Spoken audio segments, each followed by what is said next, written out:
বৈষম্যমূলক নীতি পরিহার করো, প্রতারণা বন্ধ করো, প্রবঞ্চনা বন্ধ করো, আমার শিক্ষকের মর্যাদা প্রদান করো, অপ্রাসঙ্গিকভাবে জাতি দিবস উদযাপন বন্ধ করো, অপ্রাসঙ্গিকভাবে জাতি দিবস উদযাপন বন্ধ করো।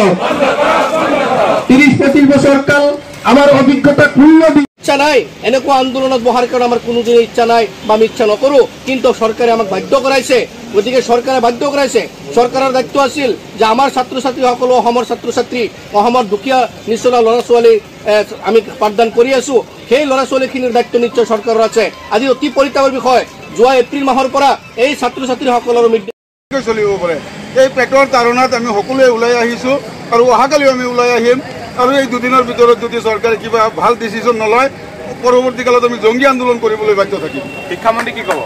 শিক্ষামন্ত্ৰী যি তুলুঙ্গা মন্তব্য কৰে, শিক্ষামন্ত্ৰীয়ে পাৰিলেহেঁতেন এখন প্ৰতিবেদন দি পেলাই মুখ্যমন্ত্ৰীৰ লগত আলোচনা কৰি আমাক কিবা এটা কৰিব পাৰিলেহেঁতেন, কিন্তু আজিলৈকে শিক্ষামন্ত্ৰীৰ ওচৰত গ'লে এখেতে কয় তোমালোকে এনেকুৱা চাকৰি কিয় কৰিছা, মই হ'লে নকৰিলোহেঁতেন।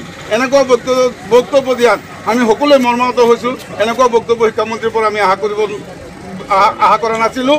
সেইকাৰণে আমি মুখ্যমন্ত্ৰী মহোদয়ক অনুৰোধ জনাওঁ, এখেতে আমাৰ ফালে অলপ চাই আমাক কিবা এটা কৰক। তেখেতৰ জ্ঞান বেছি হ'ব লাগিছিল, কিন্তু এতিয়া আমি কাৰ্যক্ষেত্ৰত দেখিছোঁ তেখেত অযোগ্য আৰু সেই জ্ঞানত একেবাৰে শূন্য। তেখেতে ভেঞ্চাৰ কি অৰ্থটো তেখেতেহে নাজানে, বাকীবিলাকে জানে। মানে মুখ্যমন্ত্ৰী ডাঙৰীয়া জানে, তাৰমানে তেখেতে ছিগনেল যেতিয়ালৈকে নিদিয়ে তেতিয়ালৈকে তেওঁ একো কৰিব নোৱাৰে। তেওঁ এটা ৰবৰ ষ্টাম্প, এই ৰবৰ ষ্টাম্পৰ দৰে ৰৈ আছে। মুখ্যমন্ত্ৰীয়ে মোক কৰিলে কম, নকৰিলে নকওঁ, তেতিয়া সেই নকৰে কাৰণে